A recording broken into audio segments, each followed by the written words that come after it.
नमस्कार, आप देख रहे हैं न्यूज 24 में आपके साथ पूजा राठौर शर्मा। और इस वक्त की बड़ी खबर का सबसे पहले रुख कर रहे हैं एनडीए इंडिया। इस नाम को लेकर देखिए किस तरह से अब मायावती हमले करते हुए नजर आ रही है। बीएसपी ने एनडीए और इंडिया दोनों ही गठबंधन से दूरी बना ली है। जातिवादी दलों के साथ गठबंधन कर रही है कांग्रेस, ये बात मायावती ने कही। साथ ही उन्होंने ये भी साफ किया कि आने वाला चुनाव अकेले दम पर लड़ेगी बीएसपी।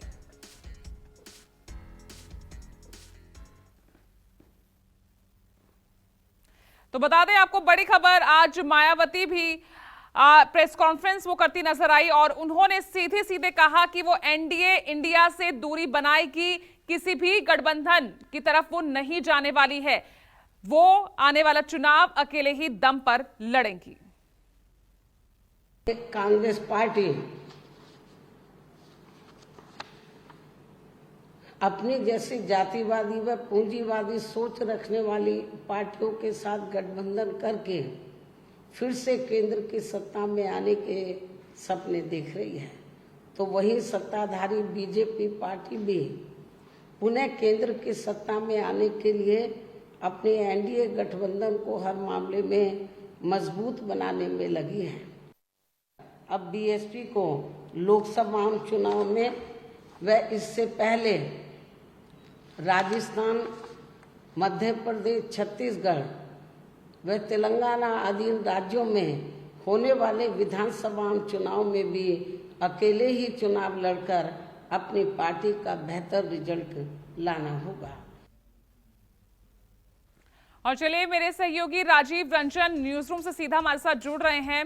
राजीव, मायावती ने साफ कर दिया है एक बार फिर एकला चलो के साथ ही अगला लोकसभा चुनाव वो लड़ने वाली है, लेकिन यहां पर वो हमलावर होती भी नजर आई है एनडीए और इंडिया को लेकर।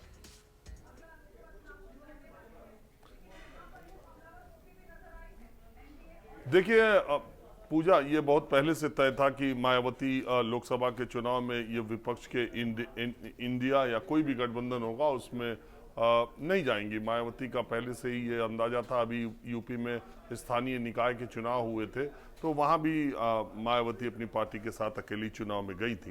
कल जो विपक्षी दलों की बैठक बेंगलुरु में हुई थी उसमें इस बात पर चर्चा हुई, जैसा कि हम बहुत पहले से कह रहे थे कि ज़्यादा से ज़्यादा सीटों पर जो 2024 का चुनाव है वो एनडीए बनाम इंडिया लड़ा जाए, और अगर कोई पार्टी तीसरी शक्ति के तौर पर कहीं चुनाव लड़ती है तो उसे या तो बीजेपी की टीम घोषित किया जाए और या अपना विरोधी, जो भी जहां की राजनीतिक स्थितियां होंगी, क्योंकि ज़्यादातर लोगों का ये मानना है कि देश में इस बार 2024 का लोकसभा चुनाव दो ध्रुवी होगा।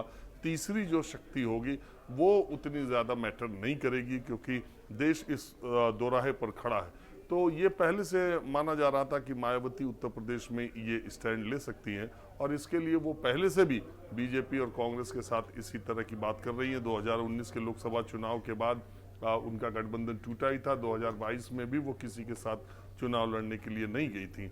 तो अभी कई और पार्टियां हैं जो ये एनडीए और इंडिया से अपनी दूरी बनाएंगी, लेकिन मूल बात यह है कि 2024 के लोकसभा चुनाव में जब राष्ट्रीय स्तर पर चुनाव होंगे तो मायावती का रुख उस समय क्या होगा, अभी जो बातें कह रही ये भी देखने वाली बात होगी। ठीक है, लेकिन राजीव, कल की दोनों महागठबंधनों की बैठक के बाद हालांकि पिक्चर पहले ही क्लियर थी कि बीएसपी ना तो बीजेपी के साथ दिख रही है, मतलब नॉन कांग्रेस नॉन बीजेपी इन्हीं गठबंधनों के साथ वो नहीं है, ये साफ तौर पर बीएसपी की तरफ से कहा गया था। लेकिन आज स्पेशली आकर ये बात सामने रखना, ये क्या दर्शाता है? देखिए, उत्तर प्रदेश में लोकसभा सांसदों की दृष्टि से बीएसपी दूसरी पार्टी है। अगर 2019 में आप देखें तो उनके 10 लोकसभा सदस्य जीते थे, विधानसभा में उनके पास एक विधायक है। और अगर आप स्थानीय निकाय चुनाव देखेंगे तो बीएसपी का प्रदर्शन विधानसभा के मुकाबले बहुत अच्छा रहा है। उत्तर प्रदेश देश का सबसे बड़ा राज्य है और एक समय में मायावती वहाँ की सबसे बड़ी पार्टी भी रह चुकी है। लोकसभा की दृष्टि से और विधानसभा की दृष्टि से भी बड़ी पार्टी रही है। तो ऐसे में उनका रुख अब सारे राजनीतिक दलों को अगले 1 महीने, 15 दिन, 2 महीने, 1.5 महीने तक देश के सारे राजनीतिक दल जो लोकसभा का चुनाव लड़ना चाहते हैं उनका रुख उनको अपने आप को अपना रुख साफ करना होगा कि वो एनडीए के साथ हैं या इंडिया गठबंधन के साथ हैं या वो तीसरी शक्ति के तौर पर लड़ेंगे। एमआईएम जो असदुद्दीन ओवैसी की पार्टी है, उनकी तरफ से भी ये बात आई है कि वो दोनों से दूर हुए रहेंगे। अभी बहुत सारी पार्टियां, बिहार में मुकेश सहनी का अभी पत्ता नहीं खुला है, और बहुत अगर वेस्ट बंगाल में आप देखें वहाँ 3 पार्टियां हैं, सीपीएम, कांग्रेस और वामपंथी, सीपीएम, कांग्रेस और टीएमसी। तो अभी अलग अलग राज्यों में अलग अलग स्थितियां हैं। इंडिया गठबंधन ने कल ये तय किया है कि राज्य स्तर पर जो गठबंधन होगा, राज्य में जो पार्टियां होंगी, उन पार्टियों की एक कमेटी बना करके गठबंधन और सीटों के बंटवारे पर बात की जाएगी। लेकिन ये जरूर तय किया गया है कि इस देश का चुनाव अगली बार जो हो वो 2 ध्रुवीय कराने का पूरा का पूरा प्रयास इंडिया गठबंधन करेगा। ठीक है, बहुत बहुत शुक्रिया आपका राजीव इस तमाम जानकारी के लिए। और देखिए, इस बीच एक और बड़ी खबर सामने आ गई है, उसका भी रुख कर लेते हैं। विपक्षी गठबंधन के इंडिया नाम से जुड़ी ये बड़ी खबर है। इंडिया नाम इस्तेमाल करने के पक्ष में नीतीश कुमार नहीं थे। ज्यादातर नेता इंडिया नाम के लिए ही, उसके ही सहमति में थे और उसी के पक्ष में थे, और ज्यादातर नेताओं की सहमति से ही गठबंधन का नाम रखा गया इंडिया। लेकिन नीतीश कुमार इंडिया नाम के पक्ष में नहीं थे, ये बड़ी खबर सामने आ रही है। हालांकि नीतीश कुमार कल की बैठक के बाद से लगातार चर्चा में बने हुए हैं कि आखिर क्यों प्रेस कॉन्फ्रेंस से पहले ही वो चले गए, और उसको कहीं ना कहीं नाराजगी के तौर पर लेकर शुरू हो गई है यहां पर सियासत। तो इंडिया नाम के पक्ष में नीतीश कुमार नहीं थे, यह बड़ी खबर इस वक्त सामने आई है।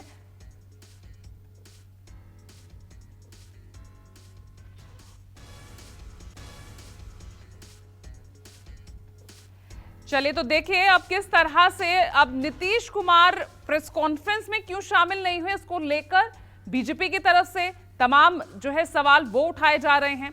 हालांकि यहां पर जेडीयू की तरफ से सफाई भी रखी गई है, क्या कुछ वजह रही कि प्रेस कॉन्फ्रेंस में वो नहीं जा पाए। हालांकि जो इंडिया नाम है, इसको लेकर उतने पक्ष में नीतीश कुमार नहीं थे, लेकिन ज्यादातर जो राजनीतिक दल जो कल महाजुटान में शामिल थे वो उससे सहमत थे और इसलिए नाम इंडिया रखा गया। नीतीश कुमार जी नाराज होंगे? नीतीश कुमार जी विपक्षी एकता के सूत्रधार हैं और सूत्रधार कभी नाराज नहीं होता है। इंडिया सबों की सहमति से नाम तय हुआ है। सुशील मोदी जी अपने छपास रोग से ग्रस्त हैं, उनको रहने दीजिए। हम तो आग्रह करेंगे, क्योंकि हमने एक वीडियो देखा है इस देश के आदरणीय प्रधानमंत्री जी का, मुंबई में वो भाषण दे रहे हैं, कह रहे हैं vote for India, vote for India, vote for India. तो अब Modi ji vote for India के लिए वोट मांगे और मैदान छोड़कर चले जाए। अब पिछले बार अरविंद केजरीवाल छोड़कर चले गए, इस बार लालू यादव नीतीश कुमार छोड़ के चले गए। तो हम लोग को जो आशंका है कि एक तो उनको वो सम्मान नहीं मिला वहाँ बैठक में, उनको वो महत्व तो नहीं मिला। जो वहाँ पोस्टर बैनर लगे थे उसमें कहीं नीतीश कुमार का नामो निशान नहीं था, लालू यादव का कहीं नामो निशान नहीं था, उल्टे खिलाफ में ही कुछ पोस्टर ज़्यादा लगे हुए थे। तो इन्हीं सब कारणों से कहीं न कहीं नाराज होकर वो निकल आए। तो इसके अलावा कोई दूसरा कारण नहीं हो सकता है। उसके बारे में क्या बोलेंगे आप? माई इंडिया मोदी बोलते हैं ना, मोदी के लोग बोलते हैं मोदी इज इंडिया। तो ये इंडिया का अपमान नहीं? बार बार मोदी जी ने अपने स्पीच में कहा है, चुनाव प्रचार की, आप इंडिया के खिलाफ साजिश कर रहे हो। ये साजिश इंडिया के खिलाफ आप कर रहे हो। तो चलिए अब मेरे सहयोगी सुकेश रंजन हमारे साथ जुड़ गए हैं, मेरे वरिष्ठ सहयोगी। सुकेश, हालांकि ललन सिंह क्लियर कर चुके हैं कि कोई नाराजगी थी नहीं, लेकिन बीजेपी को ऐसा क्यों लग रहा है कि कल की बैठक में नीतीश कुमार को उतना सम्मान नहीं मिला, उनको उनकी बातें मानी नहीं गई? क्यों ऐसे यहाँ पर ये नई बहस एक छिड़ती नजर आ रही है? नहीं पूजा, बीजेपी को क्यों नहीं लगना चाहिए या बीजेपी को क्यों ऐसा नहीं बताना चाहिए कि नीतीश कुमार नाराज होकर चले गए? यही तो राजनीति है। बीजेपी उनकी ऐसी पार्टी है जो उनके खिलाफ मैदान में खड़ी है, तो वो तो ये बताने की कोशिश करेगी कि जो सूत्रधार हैं, जो इसके एंकर बने हुए थे, वो नाराज चल रहे हैं। तो बीजेपी तो बट ऑब्वियस है कि वो इस तरीके से चीज़ों को प्रचारित करेगी। चीज़ें सीक्वेंस ऑफ इवेंट्स जो हुए हैं, प्रेस कॉन्फ्रेंस हुई, प्रेस कॉन्फ्रेंस में नीतीश कुमार नहीं थे, प्रेस कॉन्फ्रेंस में नीतीश कुमार का न होना, उसके बाद वो पटना जाते हैं, पटना में भी उनका कोई बयान नहीं आता है, तो इसने इस स्पेकुलेशन को बल दिया कि नीतीश कुमार नाराज बताए जाते हैं। मेरी जो जानकारी है कि इंडिया का जो नाम तय किया गया, इंडिया नाम, और हमने आपने इसी वक्त कल बात की थी, उसमें मैंने बताया था कि Indian national democratic inclusive alliance इसका नाम रखा गया है। इंडिया नाम से कुछ लोगों को परहेज था, नीतीश कुमार उनमें से एक थे। उन्होंने पहले कहा कि किसी भी देश का नाम, इंडिया का नाम हम पॉलिटिकल गेन्स के लिए हमको इस्तेमाल नहीं करना चाहिए, not any as many words, ऐसा नहीं, लेकिन उन्होंने ये कहा कि इंडिया से हमको बचना चाहिए, इंडिया नाम से हम इंडियन रख सकते हैं। मेरी जानकारी में उनका सुझाव था कि इंडियन मेन फ्रंट हम इसका नाम ले, जिसपे लेफ्ट भी तैयार था, बाकी कुछ लोग भी तैयार थे, लेकिन उसमें विरोध हो गया कि ये IMF जैसा लगेगा तो ये शायद बहुत अच्छा नहीं होगा। उन्होंने इंडियन मेन अलायंस भी कहा कि इंडियन मेन अलायंस रखना चाहिए। वो कुल मिलाकर मेरी जो जानकारी है कि वो इंडिया नाम से उनको गुरेज था कि इंडिया नाम से हमको बचना चाहिए, लेकिन सामूहिक तौर पे ये फैसला किया गया। केजरीवाल से लेकर ममता बनर्जी से लेकर बाकी जो लोग थे, उन्हें ऐसा लग रहा था कि इंडिया नाम ऐसा है कि उनके पॉलिटिकल जो अपोनेंट हैं उन पे इंडिया नाम जब होगा तो उनको हमला करने में दिक्कत होगी। तो इंडिया वर्सेस एनडीए, जिसकी चर्चा हम कल भी कर रहे थे कि ये इंडिया वर्सेस एनडीए होगा, तो ये बड़ा कैची नेम उन्हें लगा। और चूंकि बहुत लोगों का समर्थन था, बहुत नेताओं का, बहुत दलों का समर्थन था, और इस पे बहुत होमवर्क किया गया था कि ये समर्थन हो जाए, ये आपस में सहमति बन जाए। परसों रात में ही इस पे कवायद शुरू हो गई थी। ममता बनर्जी से बात करना, ममता बनर्जी की राहुल गांधी से बातचीत, ममता बनर्जी की सोनिया गांधी से बातचीत, केजरीवाल से कांग्रेस की बातचीत, और तमाम लोगों ने ऐसे संकेत दिए थे कि इंडिया नाम पे उनको गुरेज नहीं है, उनको आपत्ति नहीं है। नीतीश कुमार को आपत्ति थी, लेकिन चूंकि सहमति इंडिया नाम पे बनी तो उन्होंने कहा कि डेमोक्रेटिक, चूंकि नेशनल डेमोक्रेटिक अलायंस में भी डेमोक्रेटिक शब्द है, इसलिए डेमोक्रेटिक अगर हम हटा सकते हैं तो उनके कहने पे डेवलपमेंटल बाद में जोड़ा गया।